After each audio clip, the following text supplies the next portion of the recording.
I am reviewing Everything That Rises Must Converge by Flannery O'Connor.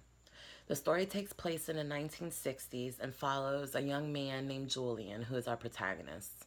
Julian is a college graduate who has dreams of becoming a writer and becoming rich and moving to the country, but he instead lives in an apartment with his widowed mother, Miss Chesney.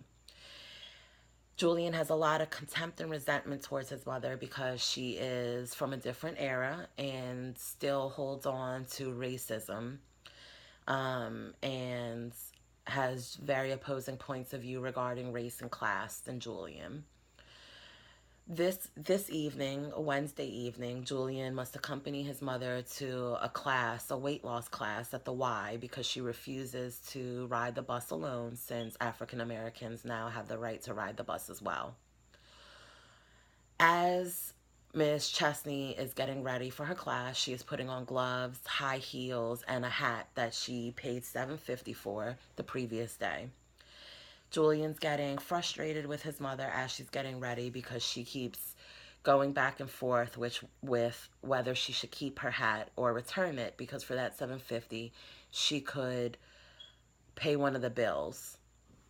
Once again showing how she has always taken care of Julian. She has struggled, she has worked very hard and sacrificed to provide for Julian a college education. But instead of being grateful to his mother, he just holds a lot of resentment to her.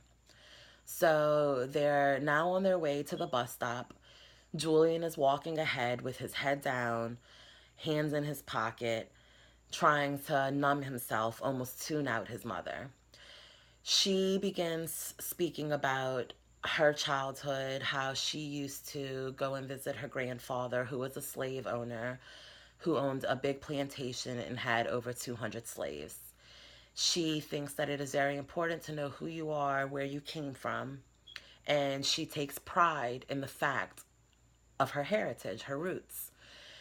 Julian becomes very angry with this conversation that he has heard many, many times. And he tells her that this is a new South and that slaves are no longer, and she needs to let go of those old ideas. They get on the bus, and it is only them two and two white women. Miss Chesney begins conversation with the white woman next to her and makes a point to say that she's glad there are no African Americans on the bus. Julian is embarrassed by this. He's very angry to hear this. And he goes into a daydream and starts thinking of ways that he can get back at his mother and make her angry because of all the anger he feels towards her. So he's daydreaming of becoming friends with different African Americans just to spite his mother.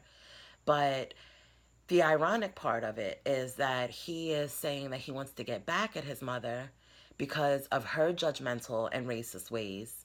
But he daydreams of making friends with only upper class African Americans. He speaks about professors and lawyers.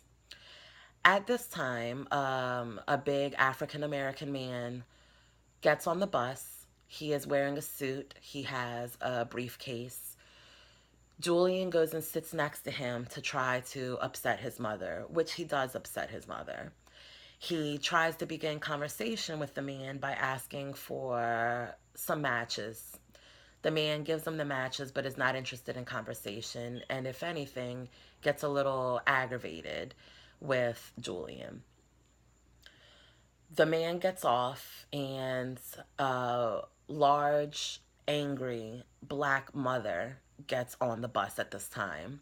She has a 4-year-old boy with her that is dressed well in a suit, has a hat on with a feather in it.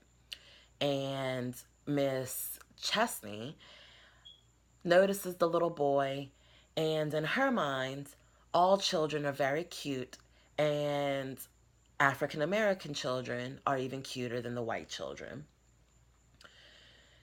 Julian starts thinking how great it would be if the African American woman would sit next to Miss Chesney. But instead, the mother sits next to Julian and the little boy sits next to Miss Chesney.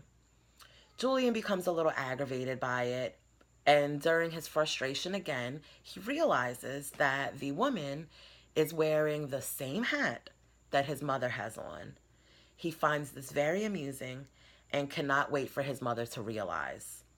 His mother is playing around with the little boy and then realizes that the woman has the same hat as her. And for a moment, she has negative thoughts on it, but then she just finds it amusing. Well, this infuriates Julian. The story continues that Miss Chesney is going back and forth with the little boy, playing peekaboo with him. The mother is becoming very upset with the little boy. She yanks him to go and sit next to her. She doesn't want the little boy, his name is Carver, she doesn't want him to have anything to do with Miss Chesney. This could be because of race as well.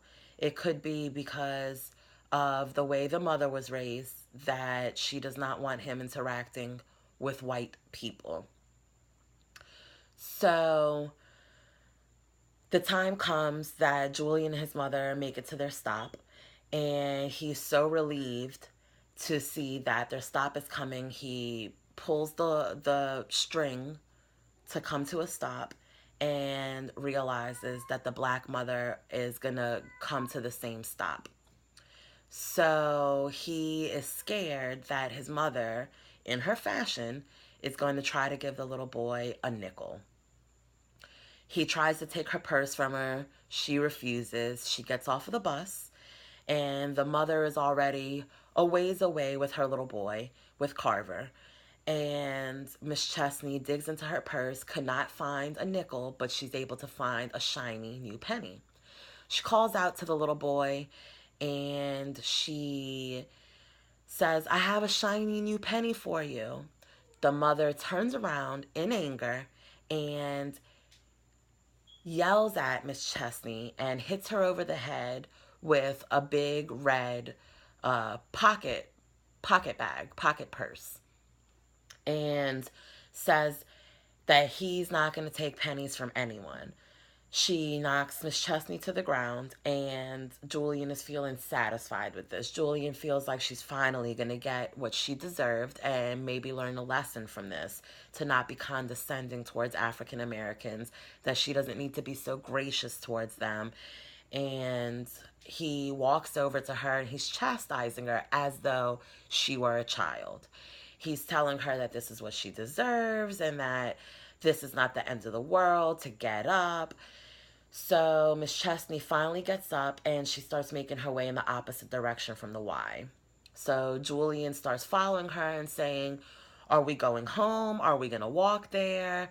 And Miss Chesney just keeps repeating, "Home, home."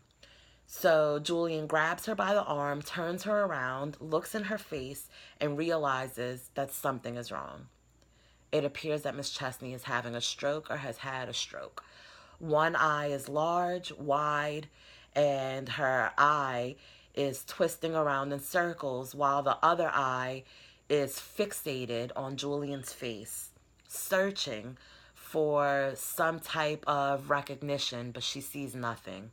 She starts speaking out saying, "Go get Grandpa, go get Caroline," which was her black nurse when she was a young child.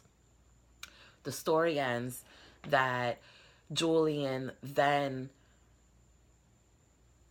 finally sees the error of his ways, and now he has this regret that he was so bad towards his mother as she lay dying in front of him.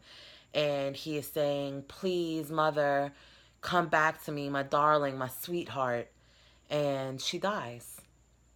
So the theme of the story is to be non-judgmental. It's very ironic in certain ways that Julian has so much resentment towards his mother for her racism, but he also is racist to an extent because he only wants to associate with the upper class African Americans. Different themes that are brought up throughout the story are about race, obviously, family dynamics, Suffering. Miss Chesney brought up in the story a few times that she suffered a lot to take care of Julian, but that suffering was fun. He didn't believe that suffering was fun. And I bet if you asked the African American mother if she had suffered in her life and if she thought it was fun, she would not think so.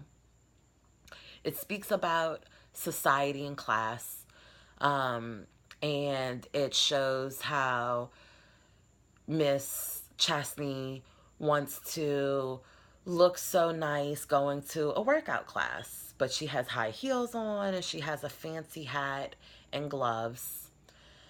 That's about it. I feel like it was a good story.